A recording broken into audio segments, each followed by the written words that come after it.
Fine student, class number 11 Indian polity. और इस class में हम लोग philosophy of the Indian constitution समझने वाले हैं। यदि बच्चे लोग लक्ष्मीकांत पढ़ रहे हो तो थर्ड चैप्टर। फर्स्ट चैप्टर तो हम लोग देखे historical background. Second chapter constitution assembly किस तरह बना है, ठीक है, जो कि हम लोग पिछले क्लास में बात कर चुके हैं, क्लास नंबर 10 में। और इस क्लास पर हम लोग समझेंगे fundamentals of the Indian constitution, that is the philosophy of the Indian constitution. तो चैप्टर नंबर 3, और ये बिल्कुल silent feature of the constitution के अंदर ही आएगा, ये भी समझ गए ना। तो समझते हैं। अच्छा, फिलॉसफी, तो इस क्लास में टोटल 17 फिलॉसफी जानने जा रहे हो। आखिर ये जो भारत का जो संविधान है, इसको बनाने के पीछे क्या उद्देश्य है, क्या फिलॉसफी है, क्या इंटेंशन है, एवरीथिंग तुम इस क्लास में समझोगे कि आखिर क्यों बनाए, क्या भारत कैसा देश बनने जा रहा है, भारत में लोग के लिए क्या प्रोविजंस होंगे, क्या भारत मोनार्क होगा, क्या भारत रिपब्लिक होगा। और ये चीज़ जो इंटेंशन है वो तो 1946 में ही दिख गया था ऑब्जेक्टिव रेजुलेशन में, जो पंडित नेहरू ने पास किया था, तो वहीं पे दिख गया। यही जो ऑब्जेक्टिव रेजुलेशन है बाद में जाकर प्रीएम्बल बना है भारत का, समझ गए। देखो, एवरी कॉन्स्टिट्यूशन, दुनिया में जितने भी कॉन्स्टिट्यूशन है सबका अपना फिलॉसफी है, सबका अपना इंटेंशन छुपा हुआ है। For the philosophy underlining our constitution we must look into the history. Bharat का कैसा संविधान है, भारत के संविधान के पीछे क्या फिलॉसफी है, क्या इंटेंशन है, यदि उसको समझना है तो जो हिस्टोरिकल डॉक्यूमेंट है ऑब्जेक्टिव रेजुलेशन को हमें समझना होगा, जो कि पंडित नेहरू ने पास किया था और सर्वसहमति से कॉन्स्टिट्यूशन असेंबली में जनवरी 22, 1947 को स्वीकार कर लिया गया था। और यही जो ऑब्जेक्टिव रेजुलेशन, हाँ बिल्कुल, ऑब्जेक्टिव रेजुलेशन के बारे में हमने पिछले क्लास में बहुत लंबा विस्तार रूप से चर्चा किया है, उसको जाके देख लेना, मैं डिस्क्रिप्शन में डाल दूंगा लिंक। सेकेंड नंबर देख सकते हो, the ideals embodied in the above resolution, यानी कि ऑब्जेक्टिव रेजुलेशन में जो आइडियाल्स है, जो इंटेंशन है, वही बाद में हमारे प्रीएम्बल में भी दिखता है। ये जो प्रीएम्बल बना, यस, प्रीएम्बल कब बना, पूरा संविधान बनने के बाद प्रीएम्बल बना। और ये प्रीएम्बल आया कहाँ से, यही ऑब्जेक्टिव रेजुलेशन से आया है। और इसमें क्लियर कट पता चलता है कि संविधान का क्या उद्देश्य है, संविधान का क्या एस्पिरेशन है। समझ गए बच्चे लोग। तो देखो, कई बार ना जो जुडिशियरी है, हायर कोर्ट, जो सुप्रीम कोर्ट, कई बार मान लो कि संविधान के प्रोविजंस में मान लो कि एम्बिग्यूटी आ गया, वर्ड्स का इंटरप्रेट करने में दिक्कत हो रहा है, मान लो जुडिशरी का, तो उस समय जुडिशरी प्रीएम्बल का भी हेल्प लेते हैं, क्योंकि प्रीएम्बल में जो वर्ड दिया गया है उसमें इंटेंशन पता चलता है कॉन्स्टिट्यूशनल फ्रेमर्स का। तो वो इंटेंशन को समझते हुए कई बार सुप्रीम कोर्ट जजमेंट भी देती है। तो preamble is not a simple thing. Preamble क्या है, विजन है हमारे कॉन्स्टिट्यूशन का, और सुप्रीम कोर्ट को बहुत हेल्प भी करती है बहुत सारे केसेस में, बहुत सारे जजमेंट्स में, हाँ, लीगल इंटरप्रिटेशन करने के लिए। समझ गए। और कॉमन आदमी को प्रीएम्बल से पता चलता है कि आखिर ये जो बल्कि डॉक्यूमेंट है संविधान, इसमें क्या प्रोविजंस है कॉमन पीपल के लिए, इस कंट्री के लिए। तो टोटली हम लोग यहाँ पे 17 फिलॉसफी पढ़ने जा रहे हैं। और उससे पहले हम लोग देखते हैं कि प्रीएम्बल का पर्पस क्या है, प्रीएम्बल क्यों बनाया गया, क्यों सबसे फर्स्ट अटैच किया जाता है संविधान में, फर्स्ट पेज होता है ना प्रीएम्बल, तो क्यों प्रीएम्बल। और जानते हो जितने भी एनसीईआरटी बुक है भारत में, सब में तुमको प्रीएम्बल नजर आएंगे। तो प्रीएम्बल टू आवर कॉन्स्टिट्यूशन सब 2 पर्पसेस, 2 पर्पस सर्व करता है प्रीएम्बल। यानी कि प्रीएम्बल हमें 2 चीज़ बताता है। क्या 2 चीज़ बताता है कि आखिर ये संविधान जो बना है, भारत का जो संविधान है, जिसका शॉर्ट टाइटल इंडियन कॉन्स्टिट्यूशन या कॉन्स्टिट्यूशन ऑफ इंडिया है, आखिर ये कहाँ से पावर डिराइव करती है, we the people of India, correct. यानी कि हम जो भारत के जो नागरिक हैं, हम स्वयं को संविधान देते हैं, इनडायरेक्ट इलेक्शन, रिप्रेजेंटेटिव, करेक्ट। तो जो सोर्स ऑफ अथॉरिटी है कॉन्स्टिट्यूशन का, कौन है, वो पीपल है, खुद यहाँ की जनता है, नंबर 1। एंड नंबर 2 क्या है, क्या ऑब्जेक्टिव है, क्या ऑब्जेक्ट्स है इसका, क्या ऑब्जेक्टिव है संविधान का, संविधान क्या चाहता है। ये जो इतना बल्कि डॉक्यूमेंट बना है, लगभग हम 60 कंट्री का एक्सपीरियंस को वहाँ पे लिखे हैं अपने तरीके से, अपने कंट्री के सहूलियत के हिसाब से। आखिर ये संविधान क्या चीज़ को पाना चाहता है, क्या चीज़ को हासिल करना चाहता है, कौन सा एम्स और एस्पिरेशन को पूरा करना चाहता है, ये भी हमें प्रीएम्बल से ही पता चलता है। The importance and utility of the preamble has been pointed out in several decision of supreme court. कई बार ऐसा सुप्रीम कोर्ट का डिसीजन हुआ, कई बार सुप्रीम कोर्ट का जजमेंट हुआ जहाँ पे प्रीएम्बल का बात बार बार होता है, चाहे वो गोलकनाथ का केस हो, चाहे बेरुबड़ी केस हो, चाहे केशवानंद भारती का केस हो, चाहे LIC केस हो, everywhere you can find the trace of element of preamble. समझ गए? तो प्रीएम्बल बहुत इंपॉर्टेंट है। हाँ, ये बहुत इंपॉर्टेंट चीज़ है कि ये कहीं पे भी इन्फोर्सेबल नहीं है किसी भी कोर्ट ऑफ लॉ में, यानी कि प्रीएम्बल में कोई चीज़ वर्ड वायलेट हो गया, प्रीएम्बल का कुछ फिलॉसफी जो वर्ड है वो वायलेट हो गया, तो इसका मतलब ये नहीं कि आप हाई कोर्ट और सुप्रीम कोर्ट जा सकते हो, वो कोर्ट में इन्फोर्सेबल नहीं है।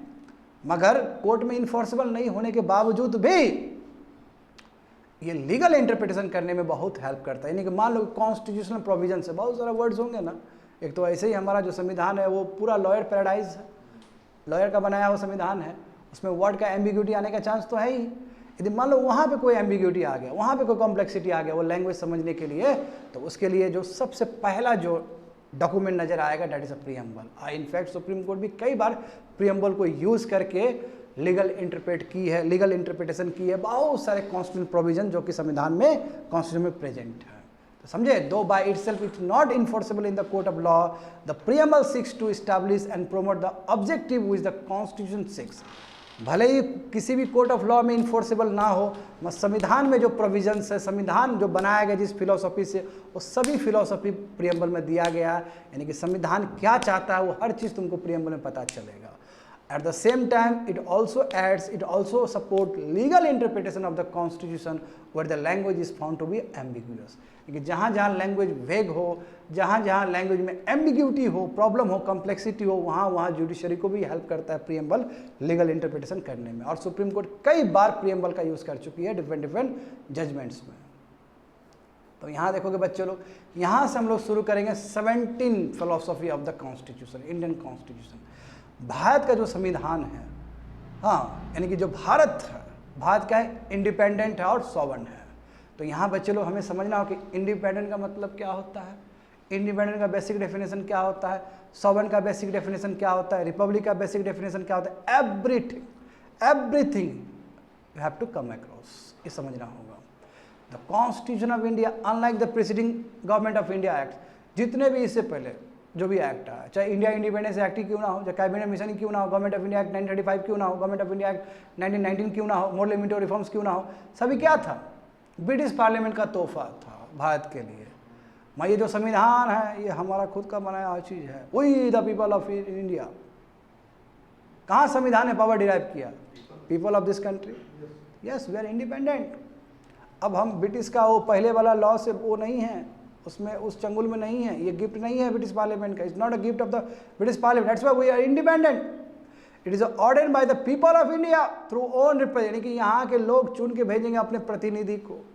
और यहाँ के लोग चुन के भेजे थे ना कॉन्स्टिट्यूशन असेंबली में। हाँ, ये हमेशा से विवाद रहेगा कॉन्स्टिट्यूशन असेंबली का भी, कि कॉन्स्टिट्यूशन असेंबली में जो लोग गए थे वो पार्शली इलेक्टेड थे और फुली नॉमिनेटेड थे, जो प्रिंसली स्टेट से गए थे, उस पर चर्चा हो गई।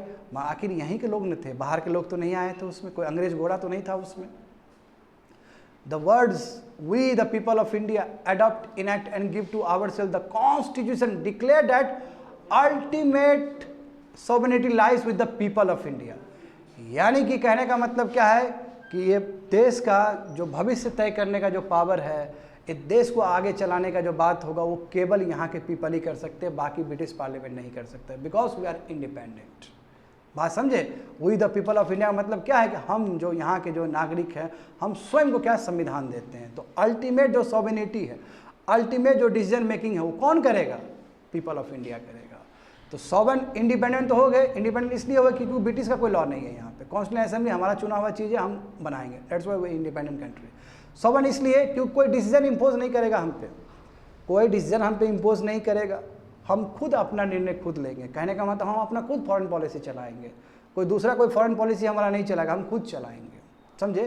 तो सॉवरेनिटी का मीन्स मतलब क्या होता है, means the independent authority of a state, it means that state has power to legislate on any subject, यानी कि पूरा स्टेट को पूरा अधिकार है कि वो अपना डिसीजन स्वयं ले सकता है, और वो जो भी मैटर पे लेजिस्लेशन बनाना हो, जो भी मैटर पे उसको लॉ बनाना हो, वो स्वयं बना सकता है।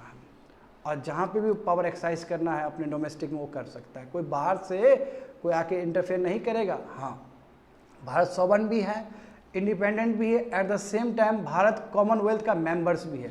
कॉमनवेल्थ मेंबर्स का मतलब ये नहीं होता है विद्यार्थी लोग कि हम ब्रिटिश क्राउन के अंदर है। वो इसलिए है कि चलो ठीक है, एक परंपरा रहा है कॉमनवेल्थ का। 1912 में जो कॉमनवेल्थ का जो कॉन्सेप्ट आया था, उसके बाद जितने भी ब्रिटिश एम्पायर के अंदर जो भी कंट्रीज सब उस समय कॉलोनी में थे, कॉलोनी के रूप में थे, तो बहुत सारे कंट्री ने स्वीकार किया और हम भी स्वीकार किए। हम लोग इसलिए स्वीकार नहीं किए कि हम ब्रिटिश क्राउन के अंदर आते हैं या वहाँ से प्रेशर है। हम अपने स्वच्छता से, अपने स्वच्छ से, अपने फ्रीडम से हमने उस चीज़ को स्वीकार किया। हमारे ऊपर कोई प्रेशर नहीं था। तो इंडिया इंडिपेंडेंट है, इंडिया सॉवरेन है और इंडिया अपने फ्री विल से कॉमनवेल्थ का मेंबर बना है। That is important. Republic, first philosophy समझ गए ना, भारत इंडिपेंडेंट है। ब्रिटिश पार्लियामेंट से भारत चलने वाला नहीं है। भारत ने खुद कॉन्स्टिट्यूशन असेंबली बनाया है जहाँ पर लोग चुन के भेजे हैं। सॉवरेन है जी, हम डिसीजन अपना खुद ले सकते हैं, किसी भी मैटर पे हम लेजिस्लेशन बना सकते हैं। समझ गए ना।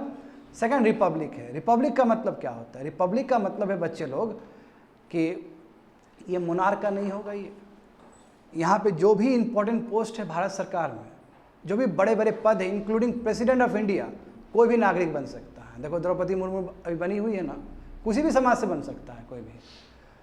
The republic preamble declares in unequivocal terms that the source of authority under the constitution is the people of. सही बात है ना। जो सोर्स ऑफ अथॉरिटी यानी कि कहाँ से पावर डिराइव हुआ समय, यानी कि संविधान कहाँ से अपना पावर डिराइव करता है, तो क्या है? पीपल ऑफ इंडिया से है। अब तुम खुद देखो यहाँ पे पाकिस्तान ब्रिटिश डोमिनियन के रूप में 1956 तक रहा है, यानी कि सोजेनिटी पूरा कंट्रोल करके रखा था ब्रिटिश पार्लियामेंट 1956 तक पाकिस्तान के ऊपर। इंडिया देखो तुरंत क्या हो गया? डोमिनियन हो गया। सॉरी, इंडिया जो पहले डोमिनियन स्टेटस था वो तुरंत खत्म हो गया इंडिया का, और इंडिया ने अपने आप को रिपब्लिक घोषित किया। जैसे हमारा संविधान बना ना, 26 नवंबर 1949 को हमारा संविधान बन के तैयार हो गया। पूरी तरीके से लागू तो 26 जनवरी 1950 को हुआ है, हम जानते हैं इस बात को। तो 1949 के बाद हम रिपब्लिक बन गए थे। जैसे प्रीएम्बल अटैच हुआ, जैसे संविधान बन गया, वी बिकम द रिपब्लिक, यानी कि डोमिनेंट स्टेटस नहीं है। हम खुद अपना रूल करना शुरू कर दिए थे 1949 के बाद, क्योंकि संविधान बन चुका है। It means a government by the people for the people to the people. समझ गए ना। ये जो सरकार है पीपल का बनाया हुआ सरकार है। ये सरकार क्या करेगी? पीपल के लिए काम करेगी। तो वी हैव इलेक्टेड, देखो प्रेसिडेंट भी हमारा इलेक्टेड प्रेसिडेंट होगा, चाहे वो इंडायरेक्ट इलेक्शन ही क्यों ना हो। समझे? यानी कि जितने भी पोस्ट है भारत में, स्टेट में जितने भी पोस्ट है सब खोल दिया जाएगा, इंक्लूडिंग प्रेसिडेंट का ही पोस्ट सभी सिटीजन्स के लिए ओपन कर दिया गया। देखते हो ना यूके में क्या है, हालांकि यूके ही मॉडल लिए हम लोग पार्लियामेंट्री डेमोक्रेसी, मगर यूके में क्या है? मोनार्की सिस्टम है। समझे? कोई एलिजाबेथ थी, अभी देखो वहाँ पे किंग चार्ल्स हैं। तो फिर अब यहाँ पे समझो, very very important third point जो कि हम पहले डिस्कस कर चुके हैं। सॉवरेनिटी स्वीकार की, सॉवरेनिटी हमारा है, हम खुद लेजिस्लेशन कर सकते हैं, बट कॉमनवेल्थ के मेंबर्स भी है। इसका मतलब ये नहीं कि हम सॉवरेनिटी को नीचे देखते हैं। We are independent, India is independent, India is sovereign, but at the same time India क्या है? कॉमनवेल्थ का मेंबर्स भी है। तो यहाँ पे देखो जो ब्रिटिश क्राउन है उसका कोई पावर नहीं है भारत को। जैसे ही भारत आज़ाद हुआ उसका पावर खत्म हो गया, क्योंकि वाइसरॉय का कंसेप्ट खत्म। और गवर्नर जनरल वाला कॉन्सेप्ट थोड़ा दिन तक रहा है, 48 तक रहा है, लॉर्ड माउंटबेटन रहे हैं। तो वाइसरॉय तो खत्म हो गया, यानी कि क्राउन रूल खत्म हो गया भारत के ऊपर। बट इंडिया ने क्या डिसाइड किया कि हम ब्रिटिश कॉमनवेल्थ मेंबर का नेशन बन के रहना चाहेंगे। इसका मतलब ये नहीं हुआ बाबू कि हम क्राउन के नीचे हैं, हम अपने फ्री विल से डिसाइड किए हैं। ये हमारा क्या इंडिपेंडेंट डिसीजन है, ये हमारा इंडिपेंडेंट एक्शन है कि हम कॉमनवेल्थ का मेंबर बन रहे हैं। इसलिए नहीं कि हम कॉलोनी हैं, इसलिए नहीं कि हम इंपेरियलिज्म का वो हुए हैं, यानी कि इंपेरियल पावर ने हमें इन्फोर्स किया, हम फ्री विल से आए, ये फ्री एसोसिएशन है। तो कॉमनवेल्थ मेंबर बनने का मतलब ये नहीं हुआ कि हमने सॉवरेनिटी को आपके नीचे रख दिया। No, sovereignty we are enjoying, sovereignty के साथ साथ हम कॉमनवेल्थ का मेंबर है, इसलिए है कि ये फ्री विल्स है, ये हमारे मन से आया हुआ, आपने कोई प्रेशर नहीं दिया है हमें। समझ गए ना। Very very important student. Fourth one देखोगे, प्रमोशन ऑफ इंटरनेशनल पीस। देखो कि दिखता है नेहरू जी के उसमें पंचशील प्रोग्राम लाए हम लोग, पंचशील लाए हैं, पंचशील नाम, non alignment movement, all are the example for promotion of international peace. India देखो, इंडिया कितना लंबा संघर्ष किया नहीं फॉरेन इंपेरियलिस्टिक रूल्स से। उसके बाद जो हम आए तो यूनिवर्सल ब्रदरहुड से आए हम लोग, उसको प्रमोट किया हम लोगों ने, करेक्ट। हाँ, इंटरनेशनल ब्रदरहुड को प्रमोट किया, फ्रेटर्निटी को प्रमोट किया ताकि वर्ल्ड में पीस इस्टाब्लिश रहे। हाँ, उसके लिए देखो हमारे DPSP में आर्टिकल 51 में भी है, इंटरनेशनल पीस के बारे में लिखा गया है। Thus, India declared its sovereignty to manage her own affairs without holding stand of isolation। यानी कि कहने का मतलब क्या है कि हम आइसोलेटेड स्टेट बन के नहीं रहेंगे, हम इंटरनेशनल पीस के लिए भी काम करेंगे। इसलिए आर्टिकल 51 DPSP में लिखा गया है। भारत आज़ाद हुआ, वेरी बैड एक्सपीरियंस की ट्रेडिंग कंपनी आया, वो गवर्नमेंट में बन गया, वो सरकार बना लिया अपना। उसके बावजूद भी भारत इंटरनेशनल पीस को लेके अलर्ट है, इंटरनेशनल पीस को लेके बहुत भारत क्या है, चौकन्ना है। और हम आइसोलेशन में रहना नहीं चाहते हैं, हम वर्ल्ड पीस के लिए हितैषी है, वर्ल्ड पीस के लिए हम आगे काम करना चाहते हैं। Indian sovereignty is thus consistent, इसलिए हम कह सकते हैं कि वासुदेव कुटुंबकम, concept of one world, international peace, universal brotherhood को लेके इंडिया क्या है, इंडिया का सॉवरेनिटी उससे अलाइन करता है। कि भारत का सॉवरेनिटी का मतलब नहीं कि भारत अकेला आइसोलेशन में रहेगा, इंडिपेंडेंट, दैट इसका मतलब ये नहीं है। भारत का सॉवरेनिटी का मतलब है भारत अकेला तो रहेगा, इंडिपेंडेंट तो रहेगा, सॉवरेन तो रहेगा, but at the same time international peace को भी प्रमोट करेगा, इंटरनेशनल यूनिवर्सल ब्रदरहुड को भी प्रमोट करेगा। समझ गए ना? उसके लिए हमने आर्टिकल भी लगाया, आर्टिकल 51 DPSP में। अब देखो डेमोक्रेसी, तो किस तरह का डेमोक्रेसी को हमने चुना है? हमने प्रेसिडेंशियल डेमोक्रेसी को नहीं चुना, हमने US मॉडल को नहीं चुना, हमने UK मॉडल को ही चुना है, पार्लियामेंट्री डेमोक्रेसी को चुना है। और हमने डायरेक्ट डेमोक्रेसी भी नहीं चुना है, हमने इनडायरेक्ट डेमोक्रेसी चुना है, यानी कि पीपल का रिप्रेजेंटेटिव लोग जाएंगे, यानी कि रिप्रेजेंटेशन ऑफ पीपल। गवर्नमेंट क्या होगा, रिस्पॉन्सिबल होगा, गवर्नमेंट क्या होगा, अकाउंटेबल होगा। गवर्नमेंट अकाउंटेबल का मतलब क्या है कि executive must be accountable to the legislature. कि एग्जीक्यूटिव कुछ भी अपना एक्शंस करे, एग्जीक्यूटिव कुछ भी अपना एक्शन करे तो वो वहाँ पे लेजिस्लेचर के सामने बताए, अदरवाइज नो कॉन्फिडेंस मोशन लग सकता है। The essence of this is to draw a direct line of authority from people through the legislature, यानी कि आखिर लोग ही चुन के भेज रहे हैं प्रतिनिधि को, लेजिस्लेचर को। तो लेजिस्लेचर क्या है, reflection of aspiration of people, people का एस्पिरेशन को रिफ्लेक्ट करने वाला कौन, लेजिस्लेचर है। और एग्जीक्यूटिव का काम है कि जो लेजिस्लेशन बनाए उसके ऊपर एग्जीक्यूट करे, पॉलिसी बनाए, प्रोग्राम बनाए। यदि उसमें वो कोई गलत काम करता है, यदि इसमें कोई भी काम करता है तो they must be accountable to the legislature, क्योंकि आफ्टर ऑल जो लोकसभा है, जो लेजिस्लेचर है, वो क्या है, पीपल का रिफ्लेक्शन है वो। तो बात समझे? तो yes, we have chosen the democracy, indirect election, indirect democracy हमने चुना है। ये भी फिलॉसफी है कि किस तरह का देश होगा हमारा। Social justice, yes, very important. हमारे प्रीएम्बल में 3 तरह का जस्टिस का बात किया गया है, social justice, economic justice and political justice. हर एक पॉइंट को समझोगे स्टूडेंट। सोशल जस्टिस का मतलब क्या है? सोशल जस्टिस का मतलब है कि जो भी सोशल इम्बैलेंसेस है, यानी कि जो सोसाइटी में ऐसे जो चीज़ है जो सोसाइटी को इम्बैलेंस कर रहा है, मान लो कि कास्ट की वजह से कोई दिक्कत हो रहा हो, मान लो कि ऐसे बहुत सारा सोसाइटी का जो एलिमेंट जिसकी वजह से दिक्कत हो रहा हो, उसको रिमूव करना ताकि इक्वलिटी मेंटेन रहे। तो जो भी सोशल इंडिफरेंसेस है, जो भी सोशल इम्बैलेंसेस है, उसको रिमूव करना। और किस तरह का स्टेट का निर्माण करना, वेलफेयर स्टेट का निर्माण करना, जहाँ पे हर तबका के ऊपर बराबर का काम हो, हर तबका ही को जो मन करे वो करे, वो अच्छे से, और विथ रीजनेबल रिस्ट्रिक्शन। यानी कि कहने का मतलब सबको उठाने का बात है, दैट इज सोशल। यानी सोशल इम्बैलेंसेस जो भी प्रेजेंट है उसको रिमूव करना। तो रिमूव करने का मतलब क्या कि सोशल वेलफेयर स्टेट बनाना। और ये सभी कॉन्सेप्ट तुमको DPSP में नजर आएगा, directive principle of state policy में नजर आएगा, सोशल जस्टिस के बारे में। और प्रीएम्बल में भी लिखा गया है ये चीज़। इकोनॉमिक जस्टिस, इकोनॉमिक जस्टिस का मतलब है कि वो हर वो चीज़ करना जिसके वजह से इकोनॉमिक जो अपॉर्चुनिटी है उसमें मोनोपोलाइज ना हो। कहने का मतलब दूसरे टर्म में कहा जाए तो economic justice refers to vanishment of poverty from the Indian society. Indian society में जो पॉवर्टी है उसको ख़त्म करना। कैसे ख़त्म करोगे पॉवर्टी? इक्वल अपॉर्चुनिटी दे के, एम्प्लॉयमेंट दे के, इकोनॉमिक एम्प्लॉयमेंट दे के, तभी तो पॉवर्टी ख़त्म होगा। जब तक आप रोज़गार नहीं दोगे तब तक नहीं ख़त्म हो सकता है। और इट मस्ट बी नोटेड, देखो जो सेकेंड पॉइंट बोलने वाले बहुत ज़्यादा ही इंपॉर्टेंट पॉइंट है। इसका मतलब ये नहीं हुआ कि इकोनॉमिक जस्टिस का मतलब ये नहीं कि जो रईस आदमी है उसका पैसा हम ले लें, पैसा उसका हम लोग एक्सप्रोप्रिएशन करें, एक्सप्रोप्रिएशन करें। इसका मतलब पैसा जरूरी नहीं कि वहाँ से हम ले लें, ज़बरदस्ती ले लें, ये मतलब नहीं है। इसका मतलब है कि हम नेशनल वेल्थ को मल्टीपल करें, नेशनल वेल्थ को, GDP को इतना बढ़ाए और उसमें इक्विटेबल डिस्ट्रीब्यूशन हो सभी समाज के लोगों का। इक्विटेबल डिस्ट्रीब्यूशन का मतलब क्या कि जितना मेरिट है, कम से कम मेरिट के हिसाब से तुमको जॉब मिलना चाहिए। अब देखो, जैसे अंबानी अडानी बहुत रईस है, उसका पैसा तुमको मिलने वाला नहीं है, बट जो तुम्हारे अंदर क्षमता है, जो तुम्हारे अंदर जो मेरिट है, और मेरिट होने के बावजूद भी तुम कमा नहीं पा रहे हो, मेरिट होने के बाद भी तुमको इकोनॉमिक अपॉर्चुनिटी नहीं मिल पा रहा, ऐसा नहीं होना चाहिए।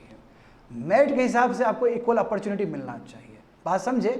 इसका मतलब ये नहीं हो कि अंबानी अडानी का पैसा तुमको मिल जाएगा, ये कॉन्सेप्ट नहीं है। तो देखो यहाँ पे इसलिए हम कहते हैं कि जो हमारा जो सोशलिज्म है वो मार्क्सियन और गांधीयन दोनों का ही कम्बिनेशन है, और ज़्यादातर तुम्हारा गांधीयन एलिमेंट मिलेगा, क्योंकि मार्क्स ने कहा था कि कोई स्टेट भी नहीं होना चाहिए, कोई क्लासलेस भी नहीं होना चाहिए। ऐसा बात तो गांधी जी ने नहीं कहा है। तो हमारा सोशलिज्म दोनों का ही ब्लेंड है, और सुप्रीम कोर्ट कई बार बोल चुका है ये चीज़। तो हमारा जो सोशलिज्म दोनों ही ब्लेंड है, मार्क्सिज्म का भी सोशलिज्म ब्लेंड है और गांधी जी का भी सोशलिज्म ब्लेंड है, और उसमें अधिक जो एलिमेंट है किसका है? गांधी जी का सोशलिज्म वाला एलिमेंट है उसके अंदर। आया समझ में? This is to be achieve not by expropriation of those who have, but by multiplication of national wealth and resources and through an equitable है बच्चे लोग, इक्वलिटी नहीं है, इक्विटेबल है, equitable distribution among all who contributed to its production, यानी कि जिसने सहयोग किया जीडीपी बढ़ने में, सबको मिलना चाहिए जितना वो डिजर्व करता है, जितना उसका मेरिट है। सब्सटैंटिव इक्वालिटी का बात होगा यहाँ पे भी। The idea of economic justice is to make equality of status, है ना, meaningful by removing inequality of opportunity. सबको अपॉर्चुनिटी मिलना चाहिए, सबको इकोनॉमिक अपॉर्चुनिटी मिलना चाहिए। यदि मेरे अंदर मेरिट है तो मुझे इकोनॉमिक अपॉर्चुनिटी मिलना चाहिए, ताकि हम कमा के जितना हम डिजर्व करते हैं, जितना हमारा इक्विटेबल डिस्ट्रीब्यूशन होना चाहिए, उतना तो हमें प्राप्त हो। बात समझे ना? तो इकोनॉमिक समझना होगा एक एक वर्ड को, उस मीनिंग क्या है, इकोनॉमिक जस्टिस का मीनिंग क्या है, इंटेंशन क्या है उसका।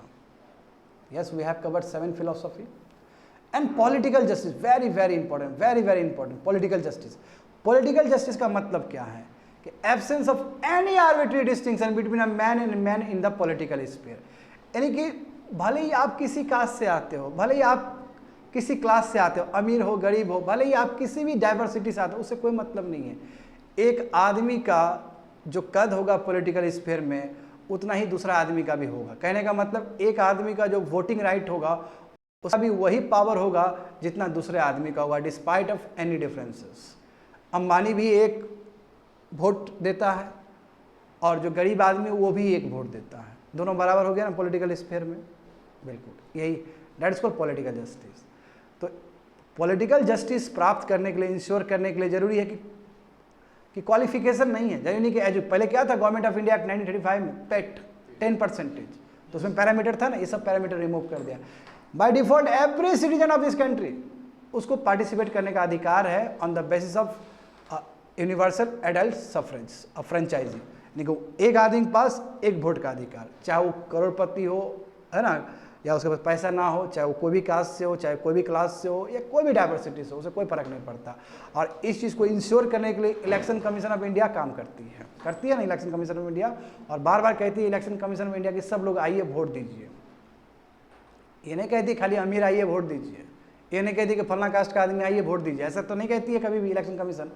तो इसके लिए इलेक्शन कमीशन को भी एज अ ऑटोनोमस बॉडी बनाया गया ताकि इलेक्ट्रल सफरेज भारत में और स्ट्रेंथन हो सके और अधिक से अधिक आदमी ये पॉलिटिकल इवेंट में, पॉलिटिकल महापर्व में पार्टिसिपेट कर सके। तो that is the meaning of political justice. समझ गए ना? हाँ। तो यहाँ पे देखोगे, देखो अब इसी चीज़ को ध्यान में रखते हुए बहुत कुछ चेंज हुआ। जैसे सुप्रीम कोर्ट का इंटरवेंशन देखो, various reformative steps have taken by the election commission of India. Election commission of India बहुत सारे स्टेप्स लिए हैं इस चीज़ को लेके। नोटा भी लेके आए, नोटा लेके आए ना कि राइट टू नेगेटिव वोटिंग, इसका मीनिंग है राइट टू नेगेटिव वोटिंग। कहने का मतलब यदि कोई कैंडिडेट आपको पसंद नहीं है तो आप नोटा दबा सकते हो, ये भी अधिकार है आपके पास। हम जानते हो कि लिमिटेशन है भारत का नोटा में, यदि नोटा को ज़्यादा वोट मिला तो कोई फर्क नहीं पड़ता है, जो सेकंड कैंडिडेट वो जीत जाएगा। और दूसरी बात है कि प्रेसिडेंट और वाइस प्रेसिडेंट के चुनाव में नोटा नहीं होता है। सुप्रीम कोर्ट ने ये बार कर दिया था, क्योंकि इलेक्शन कमीशन ऑफ इंडिया ने ये बात रखा था क्या नोटा होना चाहिए, तो सुप्रीम कोर्ट ने कहा था कि नो, वो इनडायरेक्ट इलेक्शन है, वो सिंगल ट्रांसफर वोट सिस्टम है, इसलिए नोटा वाला कॉन्सेप्ट वहाँ नहीं होना चाहिए। नोटा वाला कॉन्सेप्ट केवल डायरेक्ट इलेक्शन है। बात समझे ना? तो political justice is also ensured through offering equal opportunity to man and women है ना, irrespective of their caste and creed in the functioning of the administration government. देखो कितना सुंदर बात लिखा गया है। पॉलिटिकल जस्टिस तभी इंश्योर हो सकता है जब महिला और पुरुष दोनों को इक्वल अधिकार मिले, चाहे वो किसी भी डाइवर्सिटी से आता हो, चाहे किसी भी कास्ट क्रीड से आता हो। और देखो एक तरीका है ना एडमिनिस्ट्रेशन में जाने का, IAS का एग्जाम पास करके, UPSC एग्जाम पास करके, तो आप पॉलिटिकल कोई भी जा सकता है, कोई भी कास्ट का, कोई भी रिलीजन का आदमी जा सकता है, UPSC एग्जाम दे सकता है। एक तरह कोई भी कास्ट का, कोई भी डाइवर्सिटी का आदमी जा सकता है तुम्हारा पॉलिटिक्स में। तो इंश्योर किया तो है ये चीज़। इसलिए हम कह सकते हैं विद्यार्थी लोग, वेरी वेरी इंपॉर्टेंट, कि सोशल एंड इकोनॉमिक डेमोक्रेसी, ये जो सोशल और इकोनॉमिक डेमोक्रेसी ये फाउंडेशन है पॉलिटिकल डेमोक्रेसी के लिए, इंडियन पॉलिटी के लिए। पिरामिड समझो, एक पिरामिड स्ट्रक्चर, एक ट्रायंगल स्ट्रक्चर समझो, नीचे सोशल पॉलिसी है, सोशल डेमोक्रेसी है, इकोनॉमिक डेमोक्रेसी, ये दोनों स्ट्रेंथन हो जाएगा तो पॉलिटिकल डेमोक्रेसी अपने आप स्ट्रेंथन हो जाएगा। Got it? और बिल्कुल यदि मैं बात कर रहा हूँ पॉलिटिकल डेमोक्रेसी का तो मैं बात कर रहा हूँ फंडामेंटल राइट्स का, यदि मैं बात कर रहा हूँ सोशल और इकोनॉमिक डेमोक्रेसी का तो मैं बात कर रहा हूँ DPSP का। बात समझे ना हम? उसमें वो एलिमेंट तुमको ज़्यादा नजर आएंगे। तो 9th फिलोसफी पढ़ते हैं हम लोग, डेट्स ए लिबर्टी। अब देखो कितना, देखो इससे विजन पता चलता है कंट्री का। लिबर्टी और इक्वलिटी देखते हो कई बार मिस कर जाते हैं ना हम लोग कि क्या है लिबर्टी का मतलब, क्या है इक्वलिटी का मतलब, क्या है। तो यहाँ पर समझो, लिबर्टी का मतलब है कि बच्चे लोग जो करना है करो, ऐसा काम मत करो जो कॉमन गुड को इम्पैक्ट पड़े। एक एग्जांपल बताते हैं, तुमको संगीत सुनने का मन है, इसका मतलब ये नहीं हुआ कि रात को 12 बजे तुम हनी सिंह का, बादशाह का गाना बजाना शुरू कर दोगे और नेबर को डिस्टर्ब करोगे। तो तुम्हारी इंडिविजुअल लिबर्टी को कटल किया जा सकता है, कम किया जा सकता है, रिस्ट्रिक्ट किया जा सकता है for common happiness, common good के लिए। तो कॉमन जो लिबर्टी है, कॉमन गुड का जो लिबर्टी वो ज़्यादा मायने रखता है as compare to individual liberty. आया समझ में? तो लिबर्टी है, लिबर्टी मिलेगा, जो करने का मन है करो, but it is a subordinate to the liberty of the greatest number of for common happiness. यानी कम्युनिटी के लिए कॉमन लिबर्टी ज़्यादा है, कम्युनिटी का लिबर्टी ज़्यादा इंपॉर्टेंट है इंडिविजुअल लिबर्टी से। यानी कि सोशल रिस्ट्रेंट है, ये आपके ऊपर एक रिस्ट्रेंट है, रुकावट है कि आप हर वो काम करो जिसके वजह से कम्युनिटी का जो हैप्पीनेस है, कम्युनिटी का जो लिबर्टी है उसमें कोई दिक्कत ना हो। बात समझे? आया समझ में? हाँ, democracy can not be establish. देखो डेमोक्रेसी ऐसे नहीं हो सकता, ऐसे इस्टेब्लिश नहीं हो सकता है जब तक, हाँ यो डेमोक्रेसी ऐसे इस्टेब्लिश नहीं हो सकता है जब तक हम सर्टन मिनिमम राइट्स लोगों को ना दे दें। हमें सर्टन मिनिमम राइट्स देना होगा। सही बात है ना? डेमोक्रेसी बोल दिए, कैसे डेमोक्रेसी होगा? डेमोक्रेसी के लिए जरूरी है कि नागरिक भी सशक्त हो, उसके पास भी फंडामेंटल राइट्स है। और हम जानते हैं कि फंडामेंटल राइट जो है कहीं ना कहीं स्टेट के लिए लिमिटेशन है, स्टेट के लिए वो नेगेटिव एस्पेक्ट है और पब्लिक के लिए, सिटीजन के लिए क्या है वो पॉजिटिव एस्पेक्ट है। तो डेमोक्रेसी ऐसे इंश्योर नहीं किया जब तक सर्टन मिनिमम राइट्स इंश्योर ना करें हम to the citizen of this country. तो प्रीएम्बल मेंशन देखो क्या किस किस तरह का राइट मिला, फ्रीडम ऑफ थॉट, सोचने का अधिकार, एक्सप्रेशन, एक्सप्रेस करने का अधिकार, बिलीव करने का अधिकार, फेथ करने का अधिकार, वर्शिप करने का, और ये पूरी तरीके से पार्ट 3 में बहुत खूबसूरत तरीके से एज अ फंडामेंटल राइट्स के रूप में दिया गया है।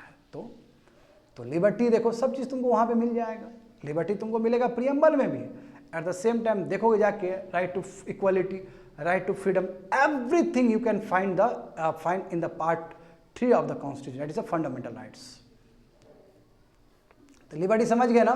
हाँ, तो लिबर्टी का मतलब तुम जो करना है करो, बट सोशल कांस्टेंट रहेगा तुम्हारे ऊपर और तुम्हारे काम की वजह से कॉमन हैप्पीनेस पे इम्पैक्ट नहीं पड़ना चाहिए। अब हम लोग देखेंगे इक्वालिटी। देखो बार बार बच्चे लोग ये 2 शब्द पे कंफ्यूज हो रहोगे, क्योंकि इंग्लिश का डिक्शनरी देखोगे तो दोनों का मीनिंग लगभग सेम ही है, मगर पॉलिटिकल एंगल से देखो, पॉलिटी एंगल से देखोगे तो मीनिंग चेंज है।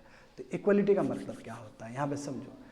इक्वालिटी का मतलब है कि मिनिमम राइट्स हर इंडिविजुअल को है। मतलब इसको दूसरे टर्म में समझते हैं। जैसे देखो भारत के संविधान में आर्टिकल 17 क्या है? अनटचेबिलिटी नहीं होना चाहिए। यदि अनटचेबिलिटी नहीं होगा तो इक्वालिटी होगा।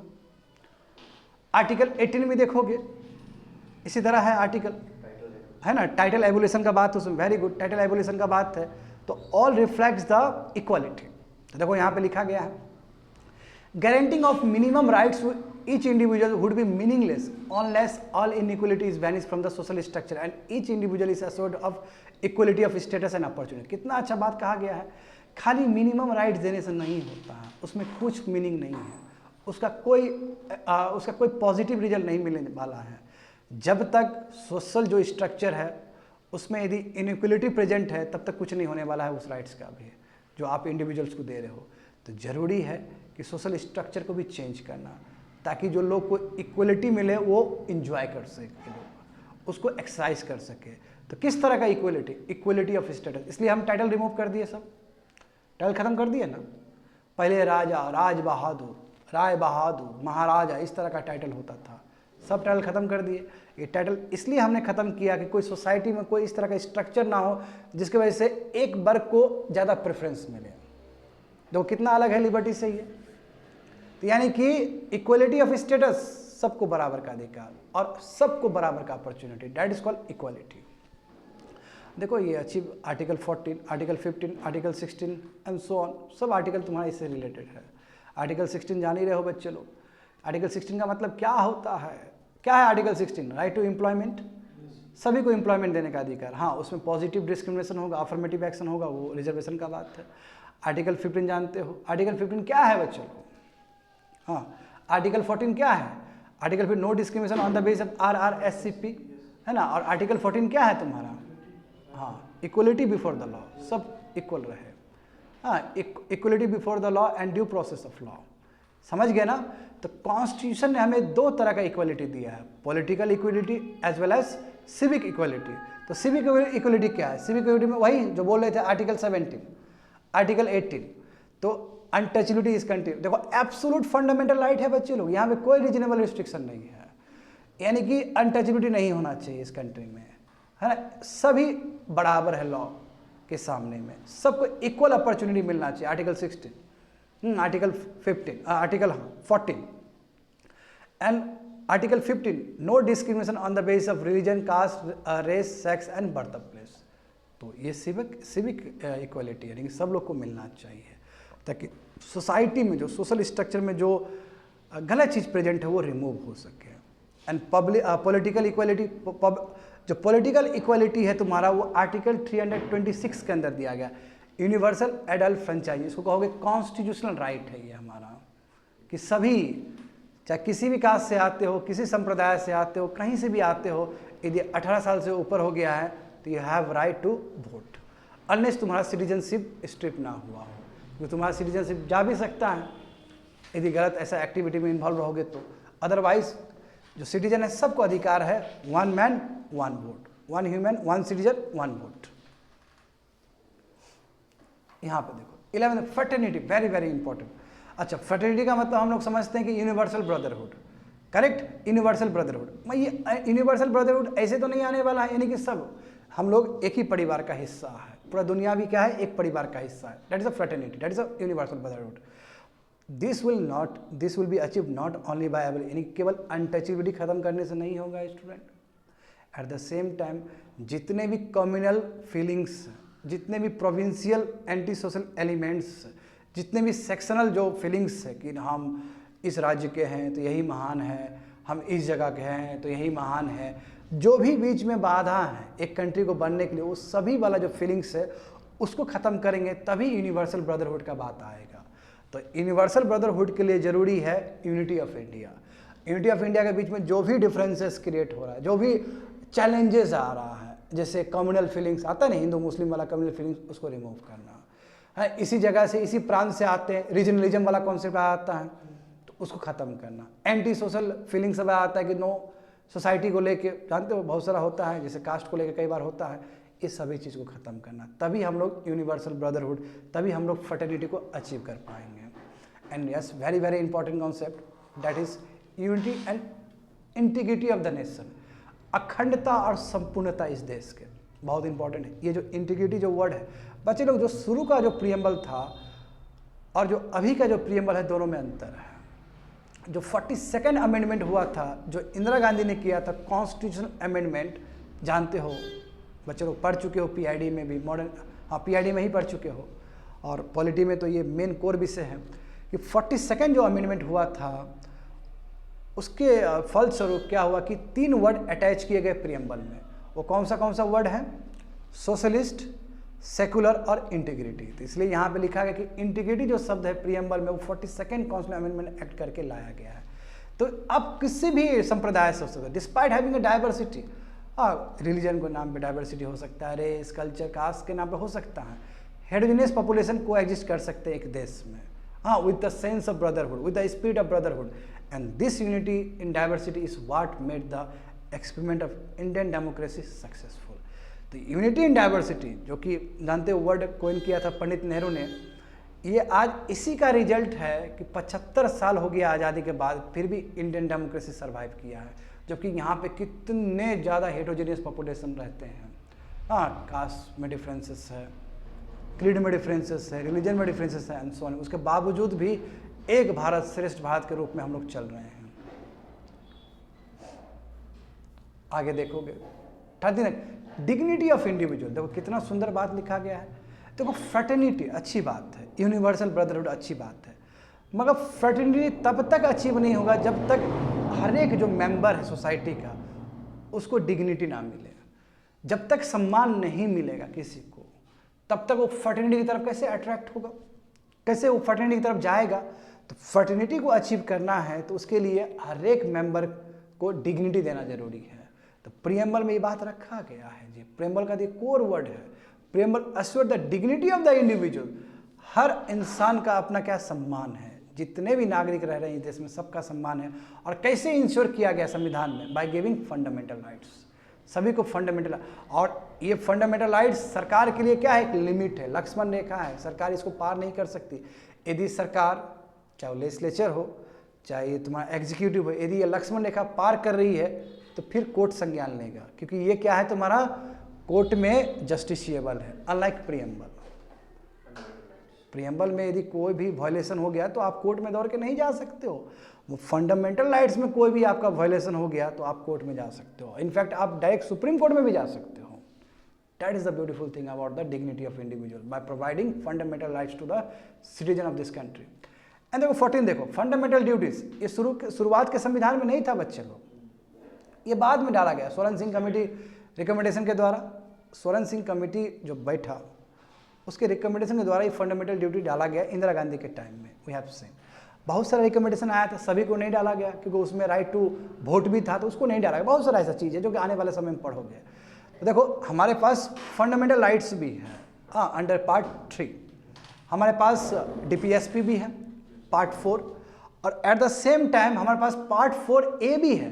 किस रूप में, फंडामेंटल ड्यूटीज के रूप में, कि जब एक नागरिक को जब फंडामेंटल राइट्स मिला है, अधिकार मिला है, तो नागरिक से कुछ ड्यूटी भी एक्सपेक्ट करता है संविधान, समझे ना। तो आर्टिकल 51A में लिखा गया जो कि पार्ट 4A का हिस्सा होगा, समझ गए ना। ये बाद में ऐड किया गया है। सोशलिज्म, बिल्कुल यही मैं बात कर रहा था उस समय भी, वेरी वेरी इंपॉर्टेंट सोशलिज्म। अच्छा, भले ही सोशलिस्ट वर्ड बाद में अटैच किया हो प्रीएम्बल में, मगर सोशलिज्म वाला एलिमेंट तो शुरू से प्रेजेंट है भारत में। तो सोशलिस्टिक सोसाइटी का निर्माण करने का बात करता है हमारा संविधान। जो सोशलिस्ट वर्ड है ये 42nd अमेंडमेंट में अमेंडमेंट करके इंडियन कॉन्स्टिट्यूशन में, यानी सॉरी इंडियन प्रीएम्बल में डाला गया। हालांकि इंडियन कॉन्स्टिट्यूशन में पहले से ये प्रोविजंस, हाँ, मगर जो सोशलिज्म, जो भारत का जो सोशलिज्म का बात होगा वो डिफरेंट होगा वर्ड से, वो इंटायरली डिफरेंट होगा। यहाँ पे वो वाला नहीं है, ना ही मार्क्स वाला है कि स्टेटलेस वाला, ऐसा नहीं है, डिफरेंट होगा। Socialism which was emphasised by the Indian constitution is not the usual scheme of the state socialism. State socialism वाला नहीं है जी, हाँ, जहाँ पे था ना कि nationalisation of all means of production and abolition of, नहीं कि प्राइवेट प्रॉपर्टी होगा ही नहीं, कोई आदमी अपना पैसा इकट्ठा नहीं कर सकता है, पूरा देश का, पूरा सरकार का कंट्रोल होगा, ऐसा सोशलिज्म नहीं है हमारे देश में। हमारा जो सोशलिज्म है वो पूरी तरीके से मिक्स्ड इकोनॉमी को रिप्रेजेंट करता है, जहाँ पे इक्वल अपॉर्चुनिटी सभी को।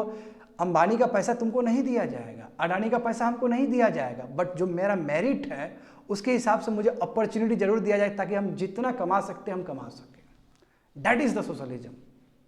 इस तरह का सोशलिज्म प्रेजेंट है। तो हम कह सकते हैं, सुप्रीम कोर्ट कई बार बोला है कि जो भारत का जो सोशलिज्म है वो ब्लेंड है, मार्क्सिज्म सोशलिज्म, मार्क्सिस्ट सोशलिज्म और गांधीयन सोशलिज्म का, मगर गांधीयन सोशलिज्म ज़्यादा उसमें तुमको प्रीडोमिनेंट नजर आएगा। और यूपीएससी का 1 साल का ये सवाल भी है प्रीलिम्स का, उसके लिए बच्चे लोग 42nd अमेंडमेंट करके एक पर्टिकुलर आर्टिकल DPSP में डाला गया था, that is article 43 clause A। और ये कहता है कि वर्कर भी क्या है कि इंडस्ट्री के मैनेजमेंट में शामिल रहेंगे और उसको भी प्रॉफिट शेयरिंग मिलना चाहिए। तो हम कह सकते हैं कि ये सोशलिज्म वाला प्रिंसिपल है, सोशलिस्ट प्रिंसिपल है।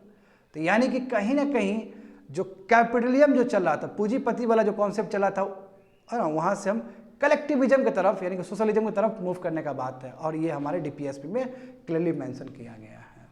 समझ गए ना? तो इंडिया का जो सोशलिज्म है वो वेलफेयर स्टेट का डेवलप करने का बात करता है। इंडिया का जो सोशलिज्म है उसमें गांधीयन फिलोसफी ज़्यादा है, मार्क्सिस्ट वाला भी है, क्योंकि मार्क्सिस्ट नहीं हो सकता है टोटली, क्योंकि मार्क्सिस्ट ने क्या बोला कि क्लासलेस सोसाइटी नहीं होना चाहिए, ना क्लासलेस होना चाहिए, ना कास्टलेस होना चाहिए, ना कोई गवर्नमेंट होना चाहिए। तो ये तो पूरी तरीके से लागू ही नहीं हो सकता है, ये तो ऑटोपियन विजन है मार्क्स का, कार्ल मार्क्स का। तो गांधी जी क्या कहते हैं? ऐसा नहीं, ग्राम स्वराज होना चाहिए, है ना, पावर नीचे से डिस्ट्रीब्यूट होना चाहिए, वेलफेयर स्टेट होना चाहिए। और गांधीयन डीपीएसपी भी तुमको नजर आएगा। डीपीएसपी में डीपीएसपी को हम टोटल डीपीएसपी को हम 3 भाग में डिवाइड कर सकते हैं, Gandhian DPSP, intellectual DPSP, intellect DPSP और सोशलिस्ट डीपीएसपी, जो कि आने वाले समय में पढ़ोगे। यहाँ पे देखो सेकुलर स्टेट, बताओ अब इस चीज़ को लेकर अभी भी विवाद होता है कि भारत कैसा होगा, सेकुलर स्टेट होगा। अब वेस्ट का कॉन्सेप्ट क्या है, डिफरेंट है सेकुलर वर्ड को लेके। वेस्ट में क्या है कि चर्च का कुछ भी इंटरफेरेंस नहीं है, यानी कि स्टेट जो गवर्नमेंट है और चर्च है 2 अलग एंटिटी है। इसलिए जानते हो ना फ्रांस में क्या क्या हो जाता है। फ्रांस में जाने वो चार्लो हेब्दो का जो केस हुआ था, वो कार्टून का जो केस हुआ था, मैं वहाँ नहीं जाना चाहता हूँ, मगर वेस्ट में चर्च और स्टेट पूरा प्रॉपर सेपरेशन है, इंडिया में ऐसा नहीं है। तो देखो यहाँ पे ideal of the secular state means the state protects all the religion. In the Indian context में देखोगे तो क्या है कि गवर्नमेंट क्या करेगी, यहाँ स्टेट क्या करेगी, सभी रिलीजन को प्रोटेक्ट करेगी। और स्टेट का कोई अपना रिलीजन नहीं होगा, स्टेट का, देश का कोई अपना रिलीजन नहीं होगा। Unlike Pakistan, unlike Bangladesh, unlike Islamic states, बहुत सारे इस्लाम वाले स्टेट जैसे ईरान सब देखो, जो सेकुलर जो वर्ड है ये भी 42nd अमेंडमेंट करके डाला गया। मगर यदि प्रोविजंस देखोगे तो तुमको मिलेगा आर्टिकल 25, आर्टिकल 26, आर्टिकल 27, जहाँ पे पूरी तरीके से सेकुलरिस्ट फिलोसफी रखा गया है। आर्टिकल 26 यानी कि कोई भी रिलीजन डिनोमिनेशन है, रिलीजियस इंस्टीट्यूट, उसको खुद ही मैनेज करने का अधिकार है। आर्टिकल 25 क्या है कि कोई भी रिलीजन को हो, आपको पूरा पावर है कि आप प्रैक्टिस कर सकते हो, प्रोफेस कर सकते हो, प्रोपागेट कर सकते हो। हाँ, जैसे देखो as in other countries there is no establish church in the concept. देखो आप कहीं पे संविधान में, बाकी देखो तुम फ्रांस का, जर्मनी का, कहीं पे भी चर्च का, वहाँ का मंदिर का कोई कॉन्सेप्ट ही नहीं है, बट इंडिया में ऐसा है। Liberty of belief, faith, worship सभी नागरिक के लिए यहाँ पे सुरक्षित है। सभी नागरिक को अधिकार है कि प्रोफेस कर सकता है, अपना धर्म को आगे ले जा सकता है, प्रैक्टिस कर सकता है, प्रोपागेट भी कर सकता है, अपना धर्म का प्रचार भी कर सकता है। केवल तुमको ये चीज़ इंडियन संविधान में ही मिलेगा। ये बहुत ही पिक्युलर चीज़ है, क्योंकि इंडियन कॉन्स्टिट्यूशन में रिलीजन का भी बात है, ये अपने आप में और हमारे कॉन्स्टिट्यूशन को बल्कि बनाता है। This itself is one of the glowing achievement. ये इंडियन डेमोक्रेसी का ग्लोइंग अचीवमेंट है कि जबकि नेबर्स देखो, पाकिस्तान देखो, बांग्लादेश देखो, श्रीलंका देखो, बर्मा देखो, इसका अपना कोई पर्टिकुलर रिलीजन स्टेट रिलीजन है, जबकि इंडिया में ऐसा नहीं है। इंडिया ऐसा नहीं है, इंडिया में सब धर्म संभव है। That is the beautiful thing about our country. और विवाद भी होता है इस चीज़ को लेकर। एंड लास्ट वन देखो, gender justice, very very important ना, जेंडर जस्टिस। सस्टेनेबल डेवलपमेंट का गोल भी है ना gender justice. Article 39A part 4 समझ सकते हो, डीपीएसपी में ये बात रखा गया है जेंडर जस्टिस को लेके। तो the state as per the, यानी कि जो राज्य है, जो स्टेट है, उसको मैसेज दिया गया डीपीएसपी के द्वारा कि हर वो पॉलिसी लाए जिसके वजह से मैन और वुमेन को इक्वल अपॉर्चुनिटी मिले, इक्वल लाइवलीहुड मिले। ऐसा नहीं कि सेम वर्क दोनों कर रहा है तो इसको कम पैसा दे रहे हो, इसको ज़्यादा दे रहे हो। ठीक है, वहाँ पे एक क्लॉज भी है जिसमें रखा गया कि equal pay for equal work for both man and women. समझे, दोनों को बराबर, कोई भेदभाव नहीं। यदि सेम काम कर रहा है महिला और पुरुष, दोनों को बराबर का अधिकार, बराबर का पैसा मिलना चाहिए। आर्टिकल 15 क्लॉज A है ना, और क्लॉज E देखोगे तो यहाँ पे भी बात कहा कि कोई भी डेरोगेटिव प्रैक्टिस हो रहा है महिलाओं के विरोध में तो उसको पूरी तरीके से डिबार्ट कर, उसको रिनाउंस कर देना चाहिए। और ये हुआ है, कई बार हुआ है। यानी कोई भी मान लो कि ऐसा प्रैक्टिस जो कि महिलाओं की डिग्निटी के अगेंस्ट है, उसको ख़त्म करो, वो अच्छी बात नहीं है सोसाइटी के लिए। तो यहाँ पे तुमको विशाखा गाइडलाइंस के बारे में पढ़ना होगा। अब देखो यहाँ पे क्या है कि पहले क्या था, उसको किस तरह चेंज किया गया है। If female candidate is not required to furnish information about her menstruation period, pregnancy and miscarriage, as calling of such information are indeed embracing if not humiliating.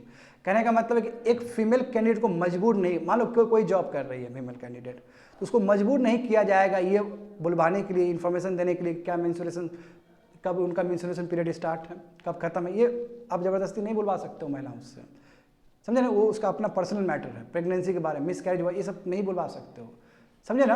हाँ, ये एम्ब्रेसिंग है उसके लिए इन्फॉर्मेशन, सब ज़बरदस्ती आप नहीं उगलवा सकते हो महिलाओं से। The requirement eight married women should, देखो पहले क्या था कि मैरिड वुमेन क्या करे, अप्रूवल लेके आए हस्बैंड का, कि हस्बैंड ने अप्रूवल दे दिया जॉब के लिए, ये भी ख़त्म कर दिया गया, ये भी अनकॉन्स्टिट्यूशनल है। यदि कोई मैरिड वुमेन है, उसको जॉब करना है, तो हस्बैंड अप्रूवल की ज़रूरत नहीं है, हस्बैंड का कंसेंट की ज़रूरत नहीं है। ये पहले था, ये इसको इनवैलिड और अनकॉन्स्टिट्यूशनल सुप्रीम कोर्ट ने कर दिया फॉर पब्लिक एम्प्लॉयमेंट।